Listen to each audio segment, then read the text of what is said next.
কয়েকদিন আগে আমরা দেখছি যে সুইপার কলোনিতে হিন্দুদের প্রায় 120টা ছোট ছোট দোকান ঘরের মতো ঘর, সেইগুলো ভেঙে দিয়েছে আমাদের মেয়র সাহেব, আওয়ামী লীগের মেয়র। 2001 সালে বিএনপি জামাত জোট যখন ক্ষমতায় আসে, ভোলা সহ সারা বাংলাদেশে ব্যাপকভাবে হিন্দুদের উপর হামলা হয়। সেই ঘটনায় বিএনপি জামাত কোনো বিচার করেনি। পরবর্তীকালে 2006 সালে যখন আওয়ামী লীগ ক্ষমতায় আসে, আমরা তাদেরকে বারবার বলেছি যে ওই ঘটনা যেহেতু বিএনপি জামাত ঘটিয়েছে, তাদের বিচার করতে হবে।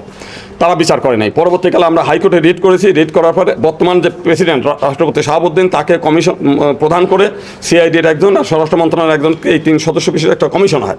কমিশন 25,000 অভিযোগ পায়, তার মধ্যে থেকে যাচাই বাছাই করে ওনারা বাদ দিয়ে দেন। কেন বাদ দেন আমরা জানি না, মাত্র 5,000 রাখেন। সেই 5,000ও অনেক তাল বাহানা করে হাইকোর্টে জমা দেয়। হাইকোর্ট বলে যে এটা গেজেট আকারে তৈরি করেন। তারা গেজেট আকারে তৈরি করে সেটা যাতে জনগণ না জানে, তারা নিজেরা কুক্ষিগত করে রাখছে। পরবর্তীকালে আমরা দাবি করেছি যে এই গেজেট অনুযায়ী তাদেরকে বিচার করেন, তারা বিচার করেনি। পরবর্তীকালে আমরা শুনলাম যে তোফায়েল আহমেদ এই সমস্ত ঘটনার নায়ক হলো তোফায়েল আহমেদ নিজে। তিনি এইগুলো অর্গানাইজ করে বিএনপি জামাতে হুদু কুটলে সবাই আসে, তাদেরকে সামনে রেখে এই ঘটনাগুলো ঘটাইছেন, যে কারণে আওয়ামী লীগ এগুলোর বিচার করেনি। এইবারে যখন আমরা দেখেছি সেই যে আপনাদের কুমিল্লা, তারপর হচ্ছে নরসিংদীর ব্রাহ্মণবাড়িয়ার নাসিরনগর, তারপরে এইদিকে যশোরের অভয়নগর সহ বাংলাদেশের যেখানে যেখানে হামলা হয়েছে, প্রত্যেকটি জায়গায় আওয়ামী লীগের নেতৃত্বে তাদের পরিকল্পনায় এই ঘটনাগুলো ঘটেছে। বাহার সাহেব ঘটনা ঘটাইছে কয়েকদিন আগেও।